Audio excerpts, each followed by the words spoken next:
Russia Ukraine போர்ல இந்த F-16 விமானங்கள் பயன்படுத்துதுன்றது கடந்த நாட்கள்ல அதிகரிச்சிட்டு இருக்கு. இந்த நிலையில உக்ரைன் ஏர்ஃபோர்ஸோட அஃபிஷியல் பேஜ்லையும் உக்ரைன் ராணுவத்தோட அஃபிஷியல் ஃபேஸ்புக் பேஜ்லையும் ஒரு பதிவை வெளியிடுறாங்க. உக்ரைனோட நெக்ஸ்ட் F-16 எங்களோட ஒரு முக்கியமான விமானத்தை கம்யூனிகேஷன் கட் ஆனதுக்கு அப்புறமா நாங்கள் லொக்கேட் பண்ண ட்ரை பண்ணிட்டு இருக்கோன்னு அந்த ஒரு பதிவில் ஒரு செய்தியை வெளியிட்டிருந்தாங்க. ஆனால் இதுக்கப்புறம் அந்த கிளைம் எல்லாம் பார்த்தோன்னா உக்ரைனோட முக்கியமான F-16 விமானன்றது ஒரு கிராஷ்ல, அதாவது ஃப்ரெண்ட்லி ஃபயர் மூலமா அது சுட்டு வீழ்த்தப்பட்டதா ஒரு தியரி இருந்தாலும் ரஷ்யாவோட ஏர் டிஃபென்ஸ் சிஸ்டம் நெட்வொர்க் மூலமா சுட்டு வீழ்த்தப்பட்டதாகவும் ஒரு தகவல் வந்து வெளியில இருக்கு. ஸோ இன்னைக்கு நம்ம என்ன பண்ண போறோம்னா, இந்த F-16 கிராஷ் எதனால ஏற்பட்டுச்சு, ரெண்டு சைடும், ஏன்னா ரெண்டு சைடும் அஃபிஷியல் சோர்சஸ் இன்னும் அவங்களோட தகவலை வெளியிடல, ரெண்டு சைடு வைக்கப்பட்டிருக்க கிளைம் என்னன்றது தான் இந்த ஒரு பதிவில் பார்க்க போறோம். ஸோ வாங்க வீடியோக்குள்ள போயிடலாம். நான் உங்கள் ஆர்த்தி Pokkisham டிபி ட்ரெண்டிங்ஸ்.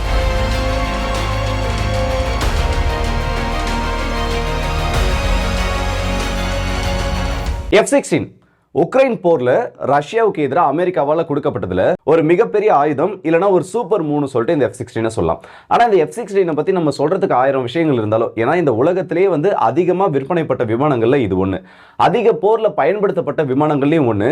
அமெரிக்கா மற்ற நாடுகளுக்கு இந்த விமானத்தை எந்த அளவுக்கு எக்ஸ்போர்ட் பண்ணியிருக்காங்கன்னா, உலகத்தில் இருக்க ஒட்டுமொத்த விமானங்களோட விற்பனை ஒரு பக்கம், இன்னொரு பக்கம் இந்த F-16 எந்த அளவுக்கு இந்த அமெரிக்கா வித்திருக்காங்கன்றதை நம்ம சரிசமமா தராசுல வச்சு பார்க்குற அளவுக்கு இந்த F-16 விற்பனையானது இருக்கு. ஆனா இந்த அளவுக்கு இந்த விமானத்தை பத்தி பெருசா பேசணும்னா, உக்ரைனுக்கு கொடுக்கப்பட்டிருக்கிறது லேட்டஸ்ட் வேரியன்ட் கிடையாது. இது ஆரம்ப காலத்துல உருவாக்கப்பட்டுச்சுல, அந்த ஸ்டார்டிங் ஸ்டேஜஸ்ல சில அப்கிரேட் பண்ணப்பட்ட விமானங்களை தான் உக்ரைனுக்கு இப்ப கொடுத்திருக்காங்க. ஸோ F-16 சொல்லக்கூடியது ரொம்பவும் கேப்பபிளான ஒரு ஃபைட்டர் ஜெட் தான். ஆனா உக்ரைன் கிட்ட இப்ப இருக்கிறது அட்வான்ஸ்டு வேரியன்ட் கிடையாது. இந்த சம்பவத்தை பத்தி இப்ப பார்க்கணும்னா, உக்ரைனோட மீடியா ஹேண்ட்லர்ஸை பொறுத்த வரைக்கும், இல்ல உக்ரைனோட அந்த ஏர்ஃபோர்ஸ் போஸ்ட்டை பொறுத்த வரைக்கும், நார்த் வெஸ்டர்ன் உக்ரைன்ல இந்த ஒரு சம்பவம் நடந்திருக்கதா சொல்லியிருக்காங்க. இப்போ பேட்டில் நடக்கக்கூடிய சினாரியோவை எடுத்து பார்த்தோம், இல்ல ரஷ்யாவுக்கும் உக்ரைனுக்கும் இப்போ இந்த பிரச்சனை நடக்கக்கூடிய அந்த ஒரு பேட்டில் மேப் எடுத்து பார்த்தோம்னா, இந்த நார்த் வெஸ்டர்ன் உக்ரைன் குறிப்பிடப்படக்கூடியது காக்கிவ் பகுதியிலும் அதுக்கு மேல இருக்கக்கூடிய சுமி ரீஜன் பக்கத்துலையும் தான். இவங்களோட தியரி படி, ஏன்னா அவங்களோட ஒரு அஃபிஷியல் ஸ்டேட்மெண்ட் வந்துருச்சு, அவங்களோட கம்யூனிகேஷன் லாஸ்ட் ஆனதுனால அந்த ஒரு ஏர்கிராஃப்டை நாங்கள் லொக்கேட் பண்ண ட்ரை பண்ணிட்டு இருக்கோம்னு சொல்லியிருந்தாங்க. இதுக்கப்புறமா ப்ரோ உக்ரைனின் டெலிகிராம் சேனல்ஸ் இருந்தும், இல்ல கியூ இண்டிபெண்டன்ட் போன்ற முக்கியமான பத்திரிகைகளையும் அவங்களோட ஒரு F-16 இந்த இடத்துல கிராஷ் ஆயிட்டதா ஒரு செய்தியை வெளியிட்டிருக்காங்க. ஸோ இவங்களோட கிளைமை பொறுத்த வரைக்கும் F-16 கம்யூனிகேஷன் லாஸ்ட் ஆனதுனால கீழே விழுந்து வெடிச்சிருக்கலாம், அப்படி இல்லையா ஃப்ரெண்ட்லி ஃபயர் மூலமா இந்த விமானமான சுட்டு வீழ்த்தப்பட்டிருக்கலாம். ஸோ ஆல்மோஸ்ட் ஒரு F-16 கிராஷ் ஆனது கன்ஃபார்ம் பண்ணப்பட்டுச்சு. இப்போ ரஷ்யா மீடியாஸோட கிளைமா இருக்கட்டும், இல்ல ப்ரோ ரஷ்யன் டெலிகிராம் சேனல்ஸாலே இருக்கட்டும், இவங்க ஒரு கிளைம் வச்சிருக்காங்க. இந்த மாதிரி நார்த் வெஸ்டர்ன் ஃப்ரண்ட்ல எனிமியோட பேட்டில் எங்கேஜ்மெண்ட் இந்த ஒரு கிளைம் வச்சிருக்கக்கூடிய முக்காவாசி டெலிகிராம் சேனல் டைரக்டா ரஷ்யன் மிலிட்டரியோட அந்த ஒரு டைப்ல இருக்கவங்க தான். ஸோ இவங்களோட ஒரு கிளைம் என்னன்றதை பார்க்கறது இந்த இடத்துல ஒரு முக்கியமான விஷயமா இருக்கும். ஸோ இவங்களோட அந்த ஒரு ஸ்டேட்மெண்ட் என்னன்னா, நார்த் வெஸ்டர்ன் பகுதிகளில், உக்ரைனோட நார்த் வெஸ்டர்ன் பகுதியில் ரஷ்யாவோட ஜெரானியம் ட்ரோன்ஸ்ன்றது எதிரியோட டார்கெட்ஸ்க்கு எதிராக ஒரு என்கேஜ்மெண்ட் மோட்ல இருந்துச்சு. அதே டைம்ல ரஷ்யாவோட மிலிட்டரி இந்த இடத்துல உக்ரைனோட சிட்டியை நோக்கி ஒரு மிசைல் ஸ்ட்ரைக்கை பண்ணிட்டு இருந்தாங்க. அந்த டைம்ல உக்ரைனோட ஒரு விமானம் எனிமியோட ஒரு பிக் பேர்ட் இந்த ஏரியாவுக்குள்ள நுழையறதுக்கு முயற்சி பண்ணுச்சு. அந்த டைம்ல ரஷ்யாவோட டிஃபென்ஸ் சிஸ்டம்ஸ் எஃபெக்டிவா ஆக்ட் பண்ணி அந்த ஒரு பேர்டை நியூட்ரலைஸ் பண்ணிட்டாங்கன்னு இந்த இடத்துல F-16 மறைமுகமாக சொல்லியிருக்காங்க. ஸோ பேட்டில் ஜெரானியம் ட்ரோன்ஸை பயன்படுத்தி அதோட மாஸ்க்ல உக்ரைனுக்கு எதிராக ரஷ்யா ஒரு மிசைல் ஸ்ட்ரைக் பண்ணியிருக்காங்க. இந்த ஒரு காம்பேட் சினாரியோல தான் இந்த F-16 ஆனது லாஸ் பண்ணப்பட்டிருக்கு. ஸோ F-16 கண்டிப்பா இந்த இடத்துல வீழ்த்தப்பட்டிருக்கு. அது எப்படி விழுந்துச்சுன்றது தான் ஒரு முக்கியமான செய்தி. இப்போ இவங்களோட ரெண்டு தரப்பு கிளைமை பொறுத்த வரைக்கும், ஜெரானியம் ட்ரோன்ஸை இன்டர்செப்ட் பண்றப்போ உக்ரைனோட F-16 கம்யூனிகேஷன் லாஸ்ட் ஆயிருக்கு. ஜெரானியம் ட்ரோன்ஸை பயன்படுத்தி அது கூடவே மிசைல் ஸ்ட்ரைக்கும் பண்றப்போ உக்ரைனோட F-16 நாங்க சுட்டு வீழ்த்திருக்கோம். இது ரெண்டு தரப்பு வாதம். இதுக்கு முன்னாடி இந்த மாதிரி சில சினாரியோஸ் நடந்திருக்கு. செப்டம்பர் மாசம் நினைக்கிறேன் 2024 இதே மாதிரி ஜெரானியம் ட்ரோன்ஸை இன்டர்செப்ட் பண்ண ட்ரை பண்ணப்போ உக்ரைனோட ஒரு MiG-29 கிராஷ் ஆச்சு. ஏன்னா க்ளோசஸ்ட் ரேஞ்ச் பேட்டில்னு சொல்லுவாங்கல்ல, இந்த டாக் ஃபைட்டை ரொம்ப க்ளோசஸ்ட் ரேஞ்ச் பேட்டில் ஒரு ட்ரோனை நம்ம இன்டர்செப்ட் பண்றோம்னா, அது அந்த ட்ரோனுக்கு இழப்பு ஏற்படுத்துறதை விட அந்த விமானத்துக்கு அதிகப்படியான இழப்பை ஏற்படுத்தும். இதுக்கு மெயினான காரணம் என்னன்னா, ஒரு 4 மீட்டர் 5 மீட்டர் டிஸ்டன்ஸ்ல உங்ககிட்ட இருக்கக்கூடிய கன்ஸை பயன்படுத்தி, ஏன்னா எல்லா விமானத்திலும் அந்த மிஷின் கன் இருக்கும், அந்த மிஷின் கன்னை பயன்படுத்தி அந்த ட்ரோனை இன்டர்செப்ட் பண்றப்போ அது நடுவானத்தில் வெடிச்சு சதறிடும். அப்படி வெடிச்சு சதறக்கூடிய அந்த காம்பனன்ட்ஸ்ன்றது நேரா இந்த இன்ஜினோட ஏர் இன்டேக்குள்ள வந்து விழும். அப்படி இன்டேக்குள்ள போறப்ப என்ன பண்ணுனா, அந்த இன்ஜின் எக்ஸ்ப்ளோட் ஆகிடும். இன்ஜின் எக்ஸ்ப்ளோட் ஆயிடுச்சுன்னா ஏர்கிராஃப்ட் அவுட் ஆஃப் கண்ட்ரோல் போயிட்டு கீழே விழுந்து தான் வெடிச்சு சதறும். இது ஒரு ஒஸ்ட் கேஸ் சினாரியோன்னு சொல்லலாம். ஒரு சின்ன ட்ரோனை இன்டர்செப்ட் பண்ணுறதுக்கு ஒரு ஸ்டேபிளாக இருக்க ஃப்ளைட்டை நம்ம இழக்கக்கூடிய ஒரு சினாரியோ. ஸோ இப்போ உக்ரைன் கிளைமை பொறுத்த வரைக்கும் இந்த மாதிரி ட்ரோன்ஸை ஷட் டவுன் பண்ணுறப்போ அவங்க கிட்ட இருக்கக்கூடிய அந்த விமானத்தை இந்த மாதிரி அந்த டெப்ரிஸ் உள்ள போயிட்டு விழுந்து அந்த ஏர்கிராஃப்டை டவுன் பண்ணிருக்கிறதுக்கான சான்சஸ் இருக்கு.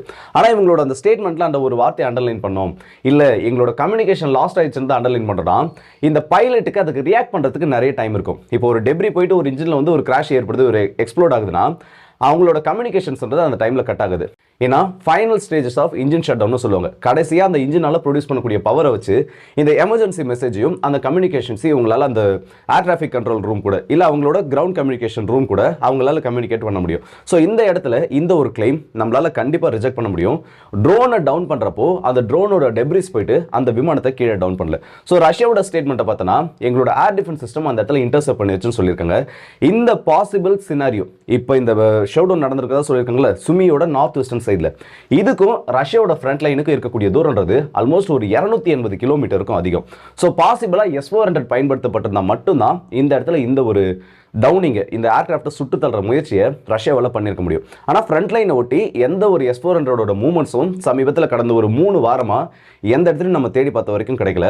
ஸோ ரஷ்யாவோட டெலிகிராம் சேனல்ஸ் இந்த இடத்துல வச்சிருக்கக்கூடிய ஒரு கிளைமானது அந்த அளவுக்கு கன்ஃபார்ம் பண்ணுற மாதிரி எனக்கு தெரியல. ஏன்னா S-400 ரேஞ்ச் எடுத்து அந்த அளவுக்கு பெருசாக இருந்தாலும் ஃப்ரண்ட் லைனை ஒட்டி எந்த இடங்களையும் ரஷ்யாவோட S-400 மூவ்மெண்ட்ன்றது தெரியல. இந்த இடத்துல மேஜரா உக்ரைனோட F-16 அவங்களோட ஃப்ரெண்ட்லி ஃபயர் மூலமா டவுன் பண்ணப்பட்டதுக்கான சான்சஸ் மட்டும் தான் இருக்கு. ஸோ எது எப்படியோ உக்ரைனுக்கு அடுத்த F-16ன்றது இந்த இடத்துல இழப்பு ஏற்பட்டுச்சு. இந்த F-16 அவங்க எந்த அளவுக்கு இழக்கிறாங்களோ அந்த நெகோசியேஷன் டேபிள் அந்த அளவுக்கு உக்ரைன் கொஞ்சம் கொஞ்சமா பின்வாங்கிட்டே வருவாங்க. ஏன்னா F-16 வச்சு தான் அவங்க இந்த இடத்துல ஒரு எப்படி சொல்றது இது ஒரு மேஜர் ட்ரம்ப் கார்டா ரஷ்யாவோட பொசிஷன்ஸ்க்கு எதிராக எங்களால் பயன்படுத்த முடியும்னு பேசிட்டு இருக்காங்க. இந்த மாதிரி ஏரியல் பவர்ன்றது குறையிறப்போ ரஷ்யாவுக்கு அதை அடிக்கிறதுக்கான ஒரு சான்ஸ் அதிகமாகும். இப்படி ரஷ்யா அதிகமாக அடிக்கிறப்போ அந்த இடத்துல ஒரு நெகோசியேஷன் டேபிளுக்கு அந்த இடத்துல இந்த பேச்சுவார்த்தைக்கு அவங்க சுத்தமாக வரப்போறது கிடையாது. ஃபர்ஸ்ட் செட் ஆஃப் ஏன்னா ஒரு 3 வருஷம் கழிச்சு 2022க்கு அப்புறமா இப்பதான் முதல் முறையா ரஷ்யாவும் உக்ரைனும் அவங்களோட அபிஷியல்ஸ் 2 நாட்டோட தலைவர்கள் வரல, அவங்களோட அதிகாரிகள் துருக்கியில் உட்கார்ந்து ஒரு பேச்சுவார்த்தை நடத்தினாங்க. 2 மணி நேரம் கூட அது தாங்கல. 1000 பேர் வந்து 2 தரப்புல இருக்கக்கூடிய 1000 பிரிசனர் ஆஃப் வார்ஸ் இந்த போர் கைதியில் எக்ஸ்சேஞ்ச் பண்ற மாதிரி ஒரு பாசிட்டிவ் இது மட்டும்தான் ஒரு பாசிட்டிவ் அப்ரோச் அதில் நடந்துச்சு. ஆனா இது நடந்த அடுத்த ஒரு சில மணி நேரங்களையே இப்போ வெஸ்டர்ன் உக்ரைன்ல ஒரு பஸ் மேலே ரஷ்யா என்ன சொல்றாங்கன்னா ஒரு மிலிட்டரி கான்வாய் நாங்கள் அடிச்சிருக்கோம்னு சொல்லியிருக்காங்க. ஆனால் உக்ரைன் என்ன சொல்லியிருக்காங்க இல்லை பொதுமக்கள் பயன்படுத்தக்கூடிய ஒரு பேருந்து ரஷ்யா அடிச்சதுல 9 நபர்கள் இறந்துட்டாங்கன்ற மாதிரி ஒரு செய்தியை சொல்லியிருக்காங்க. இதில் ரஷ்யாவோட ட்ரோன் ஸ்ட்ரைக் பயன்படுத்தப்படல, ரஷ்யாவோட மிசைல் ஸ்ட்ரைக்ன்றதான் பயன்படுத்தப்பட்டிருக்கு. ஸோ இந்த மாதிரி ஒரு சம்பவமும் நடந்திருக்கு. இதை இப்போ உக்ரைன் வந்து எப்படி போர்ட்ரே பண்ண ஆரம்பிச்சிருக்காங்கன்னா வெஸ்டர்ன் பார்ட்னர்ஸ் வந்து இங்கே இதை நல்லா பாருங்க, ரஷ்யா எங்களுக்கு எதிராக வந்து சிவிலியன் டார்கெட்ஸ் அடிக்கிறாங்க, கூடிய சீக்கிரத்தில் வந்து ரஷ்யாவுக்கு எதிரான எக்கானாமிக் சாங்ஷன்ஸ் அதிகப்படுத்தணும்னு ஜெலன்ஸ்கி அவரோட ஒரு கிளைம் இந்த இடத்துல வச்சிருக்காரு. ஸோ ரஷ்யாவுக்கு எதிராக உக்ரைன் இந்த இடத்துல அவங்களோட காய் நகரத்தில் ரொம்பவே தெளிவாக பண்ணிட்டு இருக்காங்க. இப்போ எப்படியும் வந்து ட்ரம்ப் ரஷ்யா கூட கூடிய சீக்கிரத்தில் பேசிட்டாருன்னா இவங்க 2 பேருக்குள்ள ஒரு அக்ரிமெண்ட்டை ஏற்படுத்தி ரஷ்யாவுக்கு டேமேஜ் கம்மியாக ஏற்படுத்த மாதிரி இவங்களால இந்த போரை முடிக்க முடியும். ஆனால் அது உக்ரைனுக்கு ஒரு பெரிய தோல்வியாக மாறிடும். சைக்காலஜிக்கல் வைஸும் சரி அவங்களோட எக்கானாமிக்கல் வைஸும் சரி உக்ரைனுக்கு அது ஒரு மிகப்பெரிய தோல்வியாக போயிட்டு முடியும். அதுக்கு முன்னாடி யூரோப்பியன் பார்ட்னர்ஸை எந்த அளவுக்கு இந்த சாங்ஷன்ஸை நோக்கி ரஷ் பண்ண முடியுமோ, எந்த அளவுக்கு இந்த சாங்ஷன்ஸால ரஷ்யாவை கண்ட்ரோல் பண்ண முடியுமோ அது எல்லாத்துக்குமான முயற்சிகள் இந்த இடத்துல ஈடுபட்டிருக்காங்க உக்ரைன். இன்கேஸ் ரஷ்யா இந்த ஒரு ஸ்ட்ரைக்கை சிவிலியன் டார்கெட்ஸ் நோக்கி பண்ணியிருந்தாங்க, உண்மையிலேயே சிவிலியன் பஸ் அடிச்சிருந்தாங்கன்னா அதை அக்செப்ட் பண்ணிக்கக்கூடிய ஒரு விஷயமே கிடையாது. இது எல்லாமே வார் கிரைம்லேயே வரும். ஆனால் உக்ரைன் இந்த இடத்துல ஃபால்ஸ் ஃபிளாக் ஆபரேஷன் பண்ணுறதுக்கும் சான்ஸ் இருக்கு. ஏன்னா எல்லாம் நெருங்கி வர நேரத்தில் திரும்பவும் யூரோப்பியன் பார்ட்னர்ஸோட பேச்சை கேட்டு இந்த இடத்துல சிவிலியன்ஸ் அவங்க ஷீல்டாக யூஸ் பண்ணுற ஒரு அட்டம்ப்ட்ல அவங்களோட டார்கெட்ஸை அவங்களே நியூட்ரலைஸ் பண்ணுறதுக்கும் இந்த இடத்துல சான்ஸ் இருக்கு. இது ஆல்ரெடி உக்ரைனும் பண்ணியிருக்காங்க. நான் உக்ரைனை பிளேம் பண்ணல, இதுக்கு முன்னாடி உக்ரைனும் இதை பண்ணியிருக்காங்க. ஸோ இந்த வீடியோ பற்றி உங்களோட கருத்துல கமெண்ட் செக்ஷன் சொல்லுங்க. அடுத்த வீடியோ இப்போ மதுரை வந்து உங்கள் எல்லாருக்கும்